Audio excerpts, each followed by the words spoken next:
ब्रह्म यज्ञ करने आओ तो कथा सुनने आओ, देव यज्ञ करने आओ तो आहुति डालने आओ। 84 लाख योनियों से मुक्ति मिल जाती है यज्ञ की परिक्रमा करने से। माताएं, बहनें, बंधु हाथ में कोई पदार्थ लेकर के एक परिक्रमा पर एक पदार्थ पात्र में डालते जाते हैं, चाहे वो फल हो, फूल हो, चाहे वो काजू हो, बादाम हो, चाहे वो मूंगफली हो, चना हो, चाहे वो रेवड़ी हो, चनोरी हो, कोई भी प्रसाद हो, उससे आप परिक्रमा। यज्ञशाला की जब परिक्रमा देते हैं तो इसमें कहते हैं वैवत पुराण में कि 84 परिक्रमा से मुक्ति मिल जाती है। 84 लाख योनियों के भटकने से आदमी बच जाता है। और देखो कितना सरल उपाय हमारे भरत जी ने तैयार कर दिया आपके क्षेत्र के लिए। आओ और परिक्रमा दे जाओ और मुक्त हो जाओ। कठिन काम, दुर्लभ काम किया है, और यह है तो दुर्लभ ही। मकान बनाना दुर्लभ नहीं है,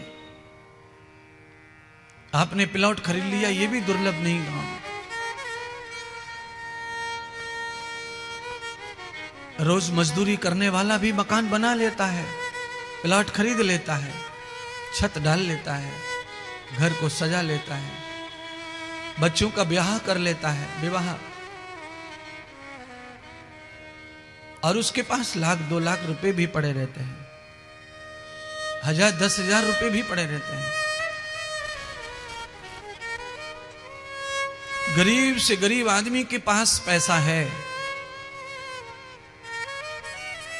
अमीर से अमीर आदमी के पास भी अगर कोई चीज नहीं है तो वो है ये सत्संग।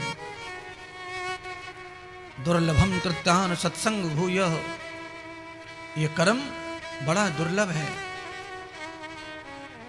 और ये दुर्लभ कर्म सरल कर दिया है आदरणीय भरत जी ने आप क्षेत्र के लिए, आपके गांव वासियों के लिए।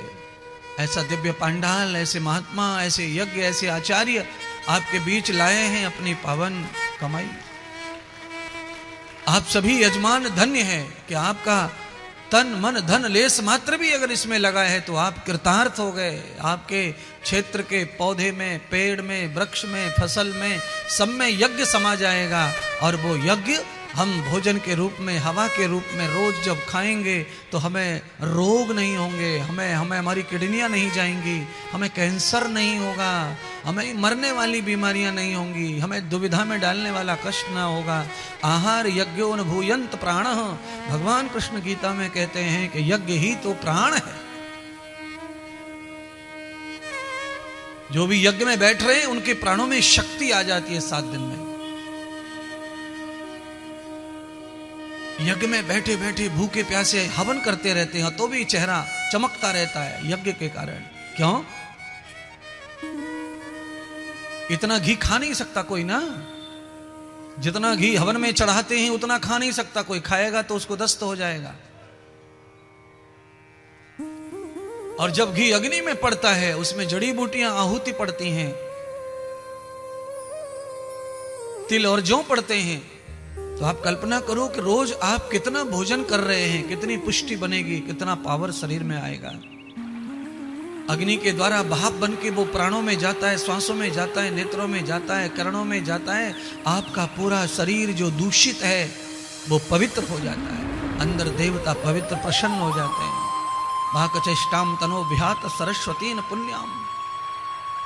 आपकी बाग पर, आपकी जीवा पर सरस्वती बैठी है, वो प्रसन्न होती है खुशबू लेकर, प्रसाद लेकर यज्ञ का। कान जब मंत्र सुनते ही ब्राह्मणों के द्वारा तो कान, आपका जो आकाश है वो प्रसन्न हो जाता है, धन्य हो जाता है।